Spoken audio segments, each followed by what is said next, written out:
Pencegahan stunting dilakukan sedini mungkin oleh Pemkab Oku Timur, salah satunya dengan memasyarakatkan makanan ikan untuk memenuhi kebutuhan gizi anak.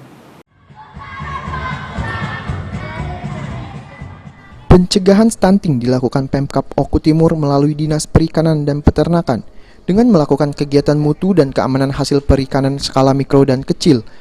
Dengan adanya kegiatan ini diharapkan mampu memasyarakatkan makanan ikan untuk kebutuhan pemenuhan gizi mencegah stunting.